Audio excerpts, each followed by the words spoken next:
Hey Diego, what's up? What's Hey up? everybody, how you doing? We are fresh off of lack of sleep from the 4th of July fireworks. I just got back from a 2-hour gym run in my hometown, um, and got a little bit of yoga in, got some stretches, and I'm Yeah. ready to go. But I'm still feeling the 4 hours of sleep, so Mm, got to work on that. But Diego, how are you doing I'm over the doing pretty past 2 weeks? good. Pretty chill. Watching a lot of soccer. Got the Portugal jersey on today. Yeah, I'm excited. It's gonna be good games there, but also NBA still is exciting, which I love. Never a dull moment over here with the best league in the world. So, I don't know if you saw a picture of Rudy Gobert and oh yeah, Wembanyama standing next to each other. yeah, Like Rudy Gobert actually looks like he's like 5'8" in that photo, and like for Wemby real. looks like he's like 6'7". It's just the height difference is insane. Yeah, it's actually so wild. So, and that France team is gonna be very scary in a month or two. So, Even the soccer team, I got my money on them winning the whole thing. So in the Euros, so it's been I really like watching the Euros. I watched caught a bit of like Uruguay, USA, the hmm England and Slovakia game. I watched the whole thing. That was really nice. I yeah, enjoyed that. And then Turkey and Austria was okay.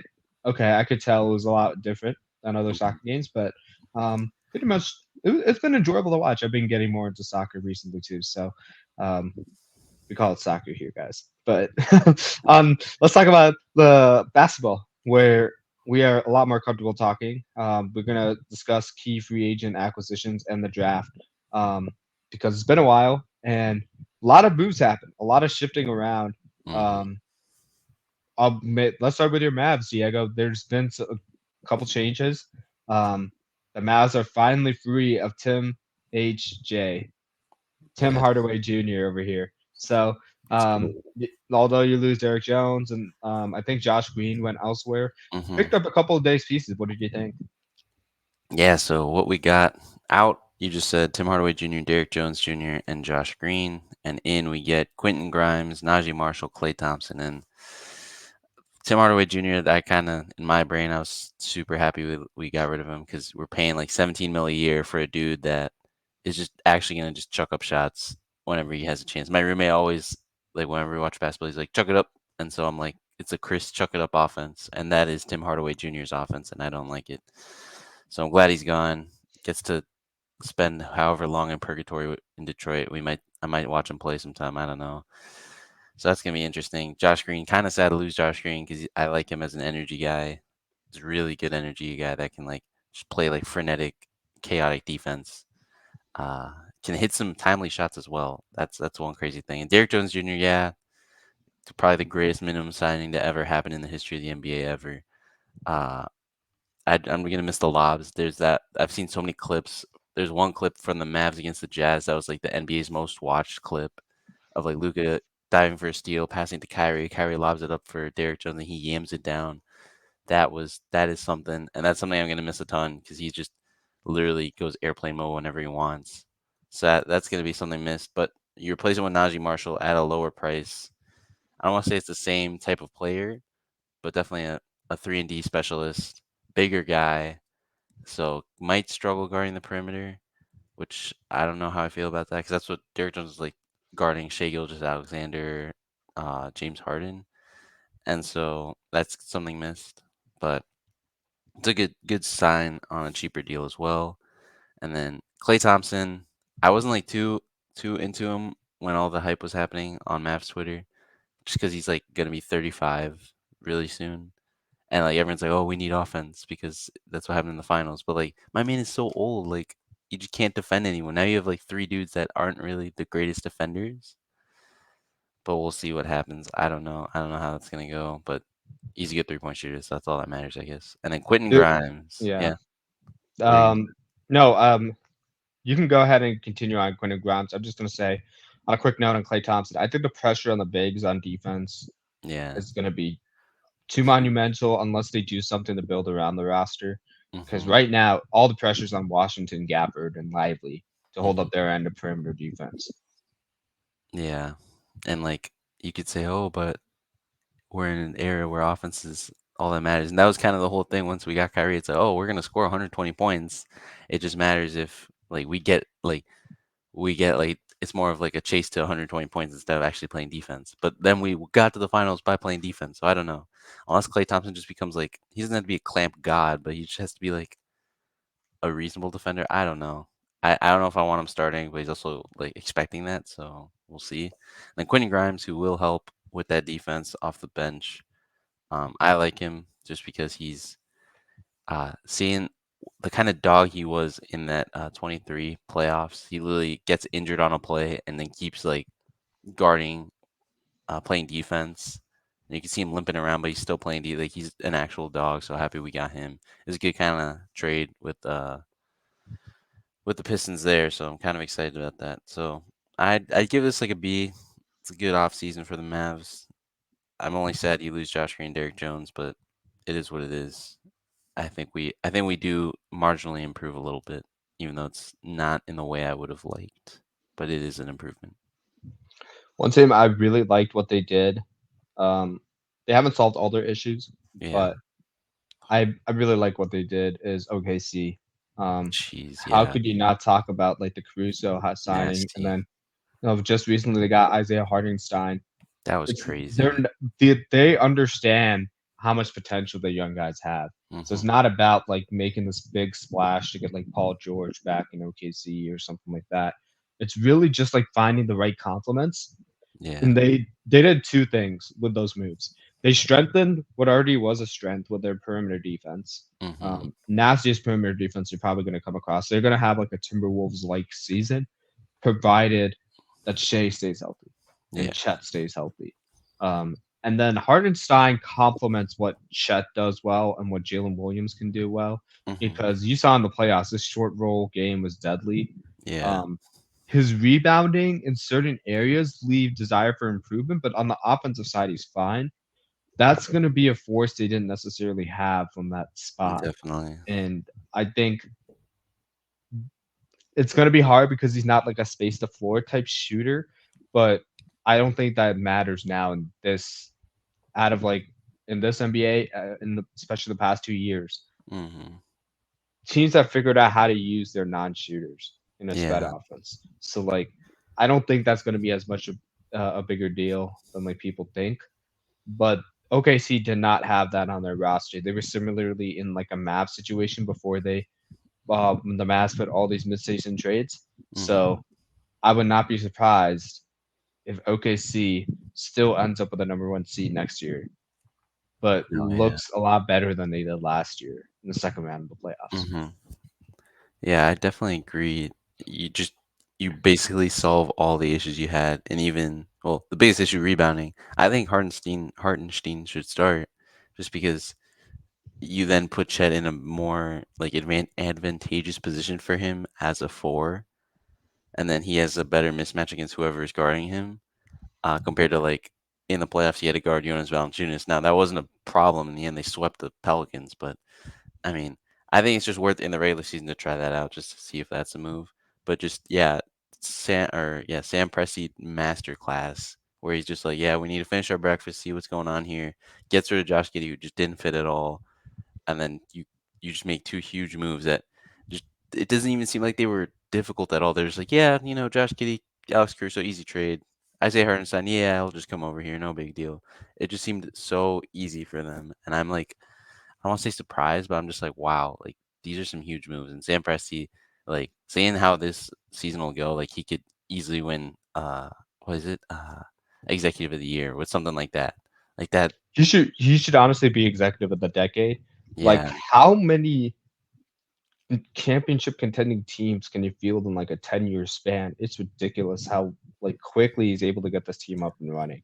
Like you Yeah. think about like the Russell Westbrook, Kevin Durant, James Harden, Serge Ibaka team, and then that evolves to like Russell Westbrook, Paul George, um, Mellow. doing what they do. And yeah, and Carmelo, like back when they had like a year where they're really Hmm. good, and then suddenly you get all these draft picks and like, oh, just get Shea from like the Paul George Shea Clippers like immediately look like they're the juggernaut. And no, no, it's actually OKC.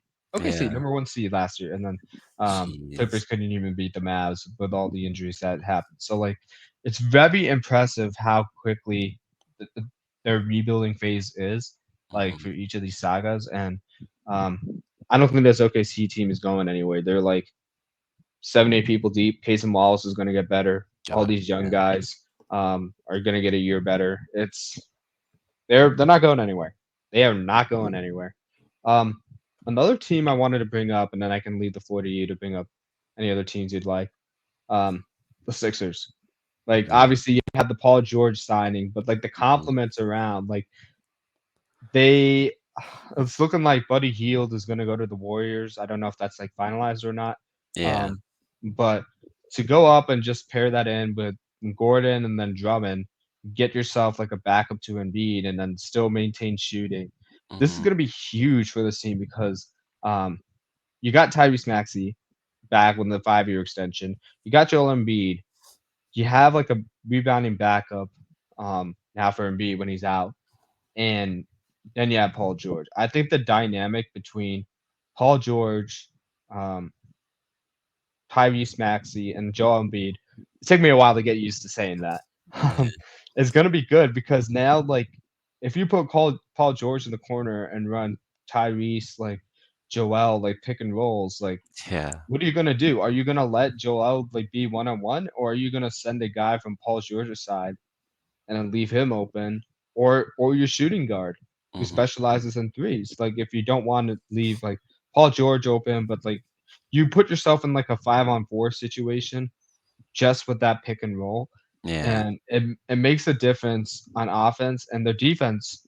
Paul George is a two-way player. He he can do anything extremely well, and he's exactly the type of player the Sixers needed.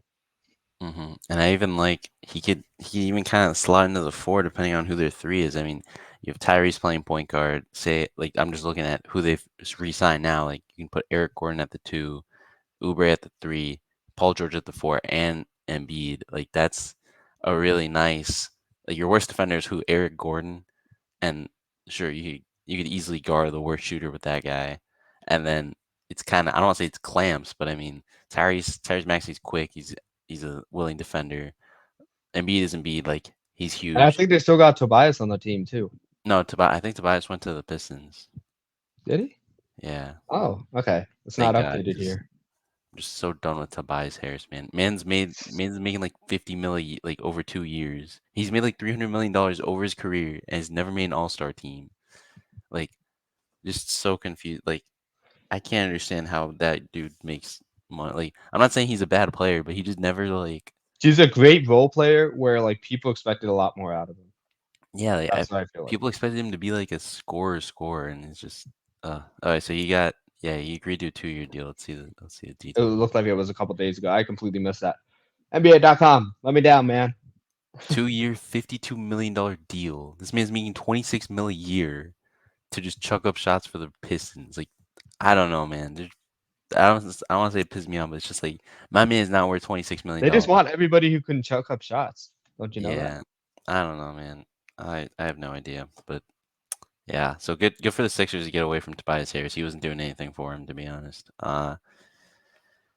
Yeah. I mean, it's good. I like the Drummond signing because he's an actual center. I mean, you had Mo Bamba like playing in the Christmas game against the Heat. Like, he's not bad, but he's also not that great. So yeah, you also lose Batum, which is tough, and D'Anthony Melton, who goes to the Warriors. I think that's interesting, but Buddy Hield, I think, is also a loss. But once you have Paul George, like, what does it really matter? It's gonna be a good year for the Sixers if Paul George doesn't get hurt and Embiid doesn't get hurt. I think I heard on one podcast, I think Zach Lowe being like, Embiid can't be chasing an MVP anymore because he's not gonna make it to the playoffs if he's chasing the 62 game limit. Like he should just play as many games as he like healthily can with health, and then just be ready for the playoffs because that's honestly what matters for the Sixers now. He has his 100%. MVP. He could do whatever. So I think it's the biggest thing there, especially after last year when his injury literally came by trying to chase that 62 game mark. So yeah, it's tough out here for It's him. yeah, I mean, it's that, and then it's a very interesting dilemma you bring up with the 62 games because it's like Hmm. obviously all these guys want to hit the Warriors because you get incentives based off that. Yeah. But it's also like how do you get yourself ready for the playoffs? But also the playoffs are more physical, so it's like Hmm. you want to be. It's a fine balance of like getting conditioned enough through the regular season to be ready for the playoffs, and then it's also Yeah. like knowing playing that amount of time consistently and not managing your wear and tear Hmm. like will show itself in the playoffs at some point. So Yeah. it's a fine balance. This team still runs through Joel Embiid. I think from the standpoint of like putting these puzzle pieces together, I think they did a good job of setting this team up. Like in case he goes down, like there's still like two stars on this Yeah. team that can run the offense. You want to have at least two or three stars that could generate like the bulk of attention, and then a really good group of role players that can play off of that or initiate their own offenses. Like if one star is like completely wiped out of the game, and I think the Sixers have done that because if you think about Eric Hmm. Gordon's not just a 3 point specialist. He can get his own shot. He's very decisive with the ball. Um, and then you think about like Andre Drummond. He's a guy that's you just get him to like dominate the glass. Yeah. And a lot of times, all you need is like a chase rebound from Andre Drummond and a relocation from Maxi, and that's Hmm. your offense. Like when his shooting is not going as well. Like so, they did a lot of things to impact different ways of how they get points through their offense, which I really like. Yes. So we're talking about Andre Drummond. I want no one here to ever forget that Andre Drummond had a 16 rebound per game season in 2017, 2018. That's We all might clown him because he just hasn't done anything really. But my man, if he can do anything, he could get rebounds, and that's about it. That's just had to say that for everyone to know. I mean, the one team. Yeah. I mean, Andre Drummond's a beast. I loved him. I wish No, the yeah. Bulls had kept him. I was Yeah. just thinking about the one team that I want to see do more is is the Nuggets because Mm, the Nuggets just let Bruce Brown walk pretty much, yeah. Contavious walk, and then somebody else. And it's just like these are all key role players that helped you out so much. Reggie Jackson, Yeah. um, like it's how you gonna fill these gaps. Like it's you can't count on these inexperienced guys to just immediately step up. Now, if they show it and we're just not seeing it, that's one thing. But it remains to be seen, and it's like I feel like they're hedging all their bets on these young guys they keep bringing in, and hopefully they can just take their spots. And it's just like, no, you have something going. You made it within a game of the Western Conference Finals after winning the championship. Why are you letting all these role players go that you know that Jokic needs? So that's I know this is a topic on like free agency acquisition we like, but this is like a little dislike from free agency just to No, make yeah. sure it's not all positive spin on here. No, and also just like, yeah, you could have paid KCP and gone over the second apron or whatever, and like, sure, that limits you, but you have Nikola Jokic. Like, come on, like my man is, I think, still the best player in the world because every year whoever wins the championship that kind of changes, right? When Jokic won it, he was the best player in the world. When Giannis won it, he was the best player in the world. But I think Jokic is still the best player in the world, and like I don't know. I think Bruce Brown. I think it was fine they lost Bruce Brown because they were still in pretty high contention to be that one seed for a while, and I think they still could have been that. But losing KCP, he added. He's such a good overall shooter, not just a 3 point shooter, but a mid range shooter in their like motion offense that just is always moving. I think that was huge. And losing him to save money to not go into the luxury tax is really tough because you're basically saying, I care more about my money right now than winning another championship. Which sure, fine. You could say that. You could you could be kind of cheap about it and say that, but I don't know. Your money isn't gonna last forever. A championship banner is gonna be in those rafters forever until that stadium comes down and you build another one, man. Like, come on. You And you're can't gonna get more money inflow because you're constantly winning literally championships anyway. literally. Like it, Stupid. these owners gotta stop thinking about the money they have now and like think about the money they can get if they Mhm. care about investing. But we'll see. I mean, it's still not over. There's a lot that can happen. So um, maybe they're just waiting for the market to kind of like establish themselves more and then make a move. But Yeah, who that knows? was not a good start by the Nuggets here. Mhm. Ready to talk about some draft? Well, I just want to say, Go clip ahead. quick this like on the Clippers. I mean, kind of similar situation where they could have gone into the tax a little bit and re-signed Paul George, but they just don't want to because the CBA won't let them. It will let them. They'll just have some limitations, but you're kind of stuck in a you're in a new arena with a team that you're not really sure where it is now after those kind of big three didn't work out, losing in the first round, looking really bad. And so I don't know. And I think it's just a big it kind of like and just think about it. It's been 5 years about since Paul George came to this team, and you get nothing from it in the end. The farthest you And went you was the lose Western all those Conference draft Finals. picks too. Yeah, and the biggest thing I think for me was, uh, like the reason why uh LA had to give up so much to get Paul George is because Oklahoma City knew that to get Kawhi Leonard, for Kawhi Leonard to for sure stay there to go to LA, they needed Paul George. That was how that would work. So OKC knowing that they're like, okay, we'll give you Paul George if you give us this laundry list of picks. And so they really just they put themselves at the mercy, at the beck and call of the Oklahoma City Thunder. And like I understand that, yeah, you get Paul George and Kawhi Leonard, you do that in 2019. Of course you do that. But you gotta not have it known that you're just frothing at the mouth for Paul George that OKC can just take advantage of you. And they still have some LA Clippers picks that might convey and be even better than the Oklahoma City picks in the future. So it's just That's crazy. yeah, like I don't know. I don't know what you could have done better, but there's definitely something to have been done better by the Clippers in this situation. But also, you couldn't have expected. I mean, you could have expected, but you couldn't. Like if I tell me 5 years ago that Kawhi and Paul George weren't getting any finals at all in these 5 years, I'd be surprised. Anyone would be surprised. We would have Yeah, thought like that first year we all thought they were winning. We thought they were the best team in the league. So, and 100%. uh, And at times they were like number one in the conference and whatnot. mm-hmm, It's just like yeah, it's a shame because a large part of it was injuries, and mm-hmm, they like Tyronn Lue is still like a championship level coach, yeah, like running his own team. He's done a phenomenal job, like maximizing like the rest of his roster. And mm-hmm, James Harden did come recently to the team, so we'll yeah. see like what happens out of that. But it's like that was like that was like a hard loss to lose Paul George. Sure. Mm-hmm. Yeah. So just want to say that definitely could have paid him. I mean, Steve Ballmer has so much money. Like, I don't know. Maybe he's worried about the tax. I don't know who is worried about that tax in that front office, but whatever. We move on. I'm not a Clippers fan, so I'm not worried. But it's just something to One less thing spin to out worry there. about. No. Yeah, I know. I mean, I was thinking about it when the Dejounte trade happened.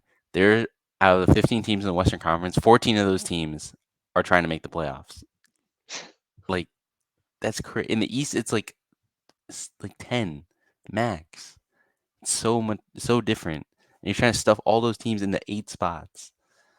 But yeah, it's gonna be a very parity driven season. Hopefully we get another different champion. The Dallas Mavs, hopefully completely unbiased. I'm telling But you right now, that DeJounte Murray trade might be the thing that keeps the Pelicans top three in the conference. yeah, I'm telling you right now, if the Pelicans are top three in the conference by the end of the year, don't be surprised because that was the one piece they were missing. Literally a the point one guard. piece they were missing, the point Yeah. guard. And we talked about it here. Like you Mm-hmm. could tell like at times in the play, the reason they lost is because like when things got ambiguous and they had to run the half court offense, they couldn't do it with shooters and like Brandon Ingram because Brandon Yeah. Ingram was getting clamped and the role players didn't know how to play off each other and whatnot, especially when Zion went out. So Mm-hmm. he's having DeJounte Murray there is amazing. Like, yes, it's gonna hurt to lose Jonas Valanciunas, but like, True.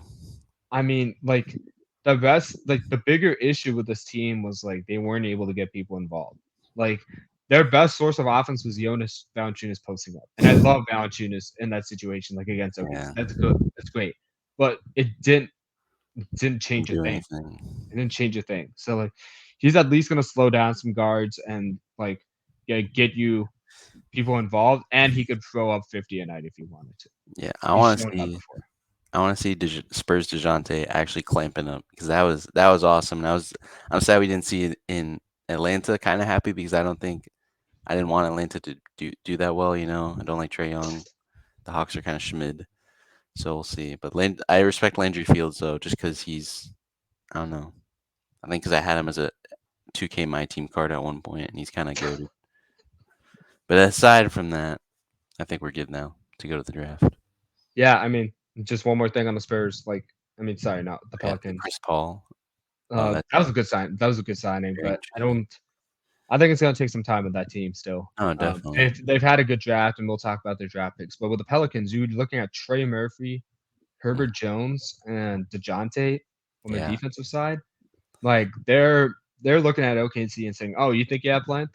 Try us, Hmm. try us." Like look at our wingspans, and it's going to be an interesting battle. I think Pelicans definitely have a strong case to do well. Like Yeah. it remains to see what their ceiling is, but like the fact that they're just the number one need there, that's a good thing to add here. Okay, enough talk. Let's go to the draft here. So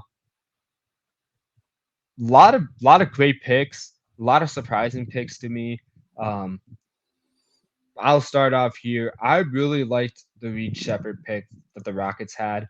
Yeah. That is that I think is going to make a whole lot of difference from what you're expecting out of Green, Hmm. what you're expecting out of Van Vliet. Like, and you already have Shengun who knows how to initiate the offense. Like Shepard, he can do everything that you need a shooting guard to do from like a shooting ability. Hmm. That was like I talked about him as the one guy I would look for. I didn't expect him to drop too far, but Yeah. from a Rockets perspective, I love this move for them. No, I like it too. I don't think he'll start at point guard because obviously you have Van Vliet, but I think you have him in such a good spot where, yeah, Van Vliet can mentor him, like we've said about him being an NBA champion and whatnot. And that's going to be huge for a guy that, similar to Fred Van Vliet, obviously not undrafted, didn't go to Wichita State and really kind of made a name for himself. Reed Shepard already has a name. He's kind of out there, shot over 50% from three at Kentucky.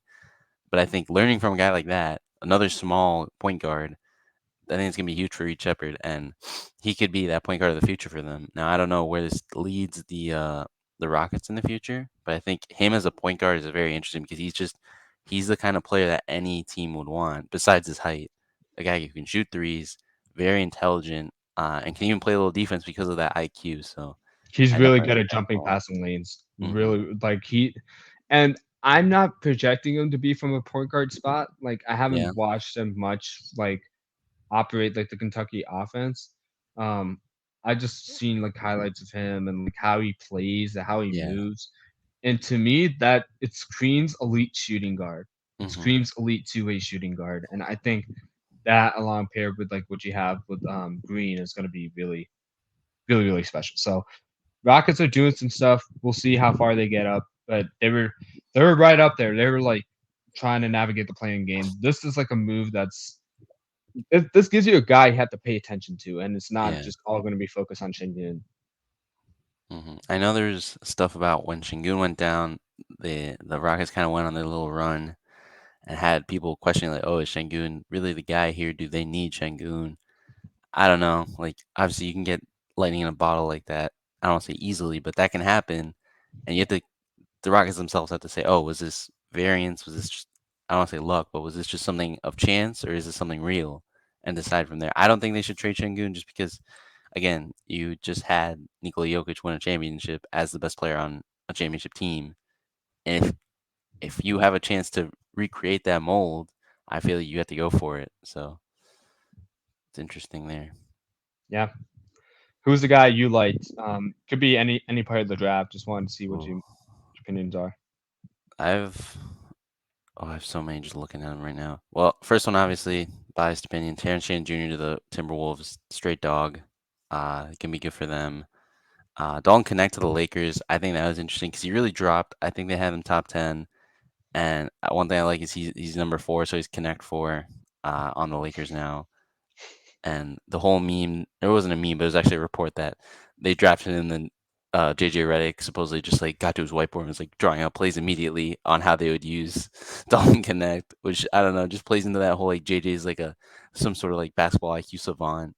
And he just loves doing that. So that's gonna be interesting. And obviously the Lakers needed shooting. He might even be able to start on that team this year, which would be kind of wild. I do like Zach Edey to the Grizzlies because you lose Steven Adams. I don't know if he starts, but obviously we all know the issues of Jaren Jackson Jr. being a center.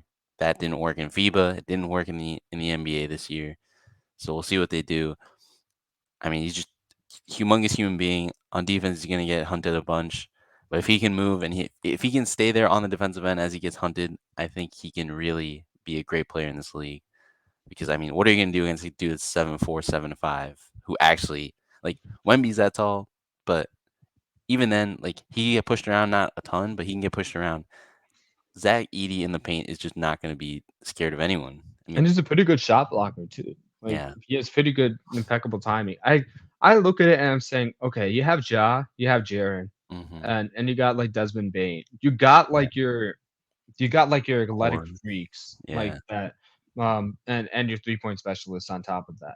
You Mm-hmm. need a guy that like if stuff hits the fan and you're trying to figure out how do we just get 2 or 3 points out of these next 2 possessions, go to the post up with Edie, get your easy answers there.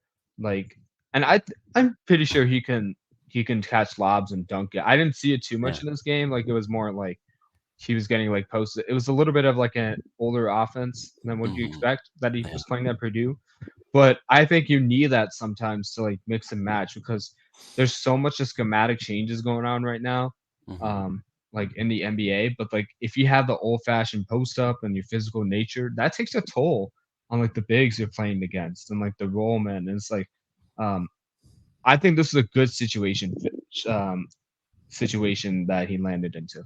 Yeah. And I think like obviously the offense is gonna revolve around him, but it's just I don't know, almost he's taller than every other center. Like it's just that simple, and that's something that really pissed me off when we'd have to play him as an Illinois fan. It's just it's literally it's too simple that it shouldn't work, but it just works. Like he just comes in the game. He's like, I'm bigger than you. That's it. That's it. That's the whole offense. Just give it to him. You have to double him or just let him score.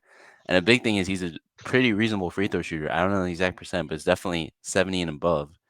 And that's a good benchmark of how he could develop a shot in the future. Now, I'm not saying he will, but he could, and that could make him very interesting. So good stuff for him there.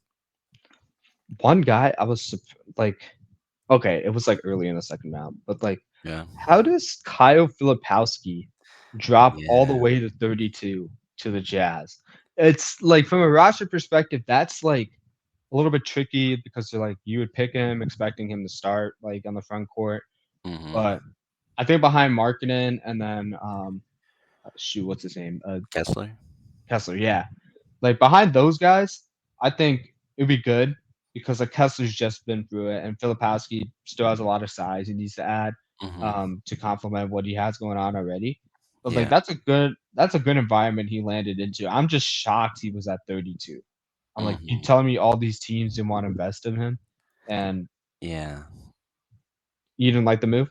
No, no. I like the move. I think I heard there was some stuff going on where like I don't think his family was even in the green room with him because there's some drama about like how his girlfriend's like super much older than him and his family didn't approve of it and stuff like that and so that somehow affected how teams saw him.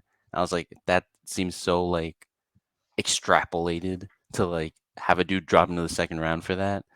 And even Jason Tatum himself, because he's obviously a guy from Duke as well, he's like, "Oh, here y'all messed up, letting him fall the second round." And no, like pure basketball wise, he looks like a great talent that I think also should have been in the first round. So I agree with you there. I just don't. Maybe we'll hear about it in the future. A piece will come out or whatever, but he's just very weird that he came down to the second round like that. So I agree. I'm just looking at him like obviously I know about his 3-point shooting. I know about Yeah. his defense liabilities. But like you look at his basketball IQ and like when the Jazz were hitting their run early in the Yeah. season and I was getting all warm and fuzzy about talking about their motion offense and how Hmm. well they play off each other. You need elite basketball instincts for that. And he has that. You need to tap into it. And if you have guys like Markkinen and like Kessler in front of him, he can directly see how they make an impact on the game despite their having liabilities. Like Markkinen, like he was a guy that was notoriously bad on defense Yeah. when he was on the Bulls, and like he would get dogged for it. And so Mhm. was Porzingis to a certain extent. But look at Porzingis now; he's like a Yeah. elite rim protector and stuff like that. So I just look at that and I'm like, you have elite basketball instincts. That's not the question. You should be drafted in the first round purely off of that, like because you're purely basketball wise, he deserves to be in the top 20 pick. Honestly, he Yeah. shouldn't have fallen this far. Um, it's just the weaknesses. How patient are teams willing to work through that? I think the Jazz can afford to wait through that, so I Oh, think that's a good definitely. move. Yeah, I think with that too. Hopefully, Markkanen's out. Not hopefully. I want to see Markkinen actually play for a like winning team. That would be interesting, just because he's such a good player. That like I honestly I feel like when good players are on bad teams, you're like delayed on when you find out about them. And I think he deserves. He was an All Star this year, but I think he deserves his flowers of becoming that good player and being Yeah, recognized for it. I know. If only the team that drafted him kept him and Yeah, saw him through that, I would have greatly appreciated that. I would have loved to see how him and Levine could have coexisted with yeah, DeMar. Like it solved a lot of our problems. I'd rather have Markkinen than Vooch, that's for sure. So yeah, definitely. yeah, Uh, Other guy I liked was the Suns getting Oso Ighodaro, like a big guy. I think yeah, they got him at the 40th pick here. Like it really solves the Suns' problem of not having an actual center besides Nurkic. Obviously, they also lose Drew Eubanks. I'm pretty sure this year. So, this offseason. And I just think like it's just really tough for them because I think that was their only pick that they had this year, and so they really needed something, and they got what they needed. So they're definitely feeling the effects of this new CBA and whatnot. So being able to hit on a guy that could possibly like play a lot of minutes this year is good. He's older as well, I'm pretty sure. So more experienced player will be able to affect the game hopefully for them. So yeah, hopefully not too much though, especially when they play the Mavs. So we'll see. I I just can't like I know they got Duran Holmes. Um Oh yeah, they did. no, they actually Oh, traded the him to the Nuggets did, Nuggets. didn't they? Yeah, they picked him, and then I Yeah, think they it was did. the Nuggets what the Nuggets wanted, so they just picked him to trade to the Nuggets. But it's Hmm. like, how are you still going to solve the point guard issue? This is nothing Yeah. on the draft pick. This is like the point guard issue was a problem the Suns had, and it's an equal problem with what the Pelicans had last year. And Hmm. it's like, I understand this pick, and it's probably going to work out for them, like purely. It's just like a roster building decision after you make Yeah. the decision to go through and get Bradley Beal and Kevin Durant. It's like, okay, cool. How are you going to put them in scoring positions? Who's going to Mm, facilitate that? Are you asking one of your shooters and scorers to be like the main facilitator? Only a yeah. certain number of handful of guys can. James Harden can do that really well, but you can't just expect Devin Booker to become like that. And I think that was also a weakness of their offense where they just hamstrung themselves. I feel like. Hmm. Yeah. I And maybe with what's his face, Bud, Mike Budenholzer there now. Who knows? But I mean, he's more of a defensive coach too, which I was also a problem of theirs a little bit. But I don't know. The Suns had They flashes just had where, Frank Vogel, and it didn't yeah, change much. Yeah. true, and two championship winning coaches. So we'll see. I mean, like I said, the Suns had their flashes, but I don't know. I don't know what else you could do. You're so strung by these restrictions that they're kind of, I don't want to say screwed, but they're just not in a great position. So very interesting for them. I think I had one. Oh, I just wanted to say, like, obviously we all know Lakers drafted Bronny. Only thing I want to bring up is what does Bronny call LeBron on when they're on the court together? Does he call him like Dad?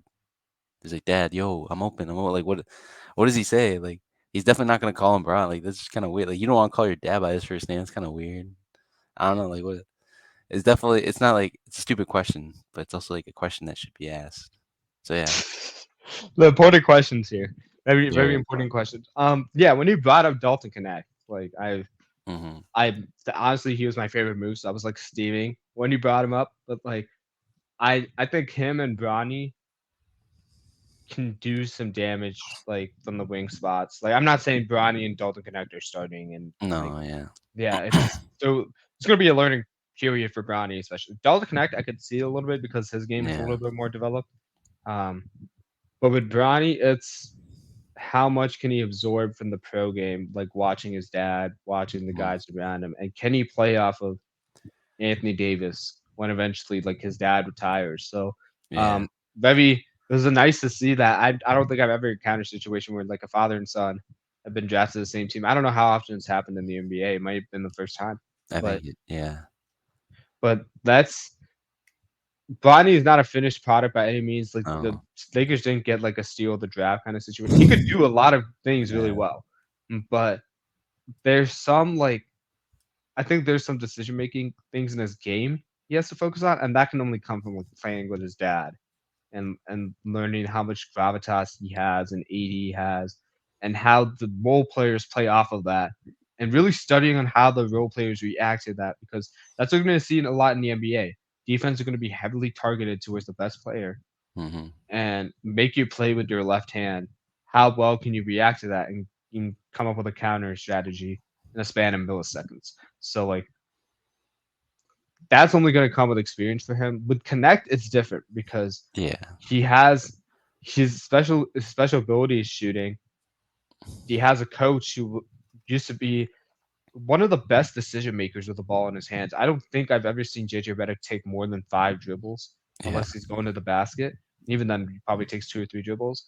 Like Connect has a lot to learn from there, and then like that, he's gonna fit in well with like LeBron and Davis. I don't have any questions about him starting. I No, really yeah. think they could pull out a roster with like Reeves, Connect, Hachimura, Braun, and AD. Yeah. And if they want to move on from Russell, and they can mix and match that way. He gives them like a 7-8 guy where it's like you know what you're getting out of Connect, reliable shooter, Mhm. and like that's what you need. That's what you need on the team because I don't feel like they had enough shooting. No, definitely. That was a big issue. Yeah, and I just for the Lakers, obviously they wanted to make that big move. LeBron was like, "I'll give up some money for said big move."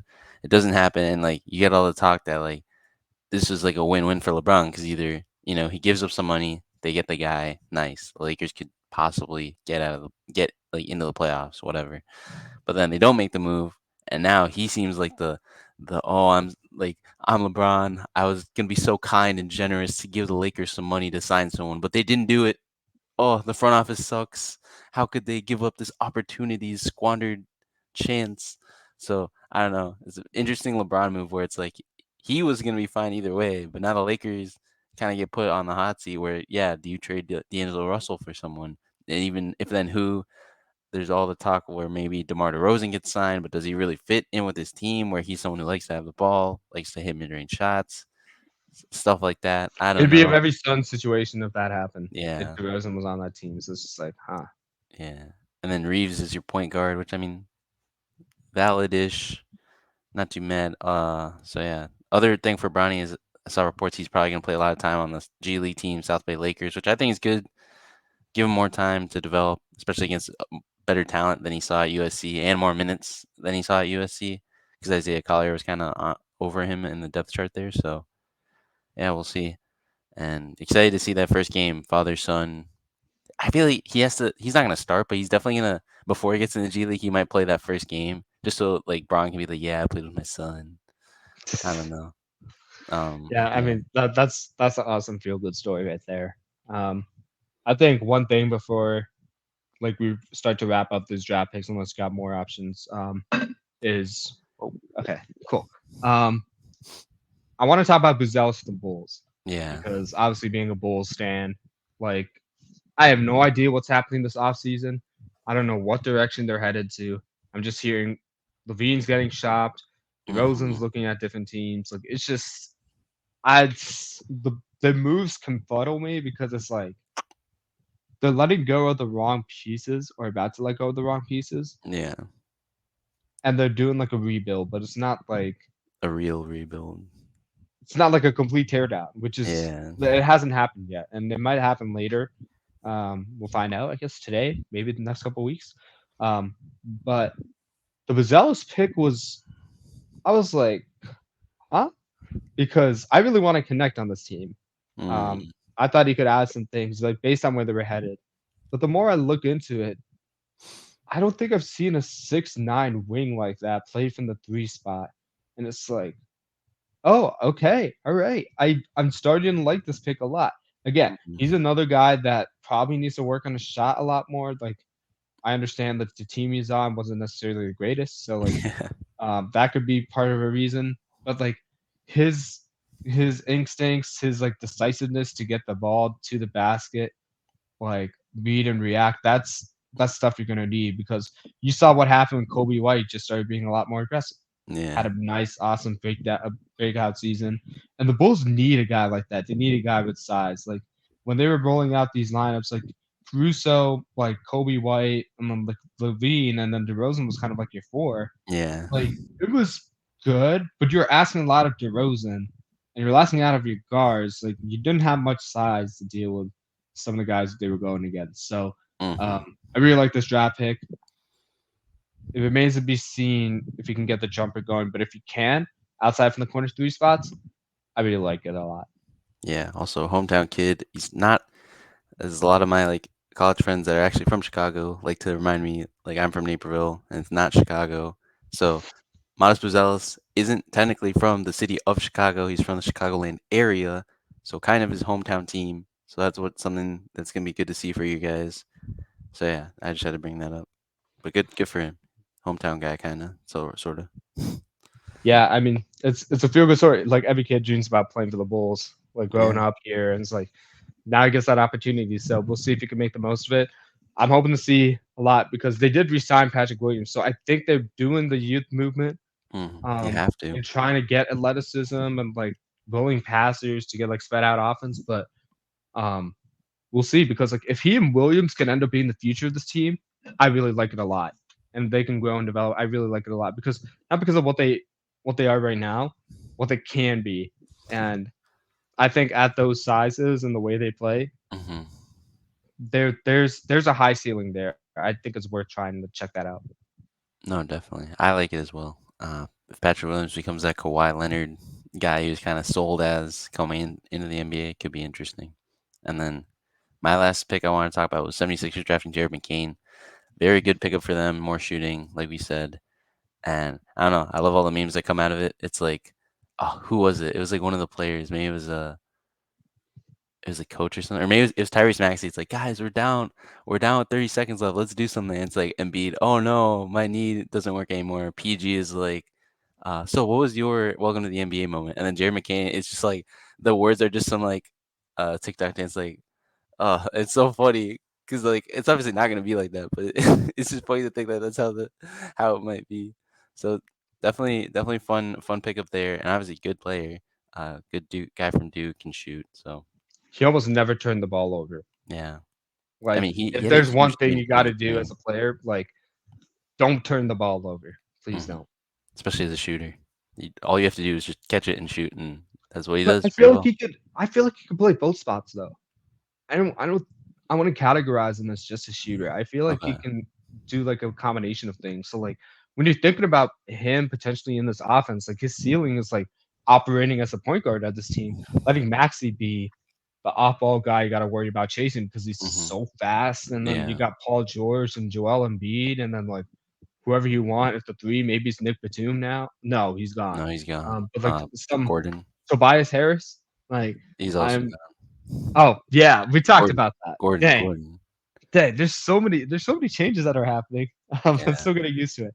But yeah, let's go with Gordon. Let's say that you got your 2 shooters that could be like combo guards, and then you got Tyrese, and then you got your stars. Like, there's a high ceiling there to be had. So that's good selection there, Diego. Let's go. Good job drafting him. Nice job. It was all me. I am behind the 76ers front office. I am them. I'm kidding. But yeah, I'm good here. All right. Thank you guys so much for watching. Diego's like, I'm out.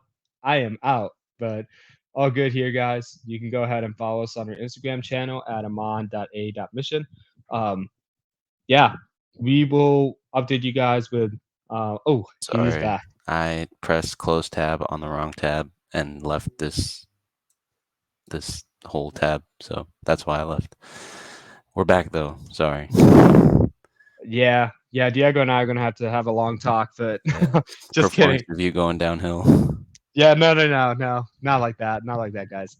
But we have the Instagram name, like I mentioned here. Boom. Wanted to give you a chance to point to it. Yeah. And our YouTube channel is Amon and Mission. You can like, comment, subscribe on that one. Like I mentioned, I got to be more accountable to myself at some point. At some point, 4th of July holiday is a great time to make some shorts and put them up there. So we'll see Yeah. some more updates on that front. Until then, we'll see you guys next week. Take it easy. Enjoy your weekend. Yes, sir.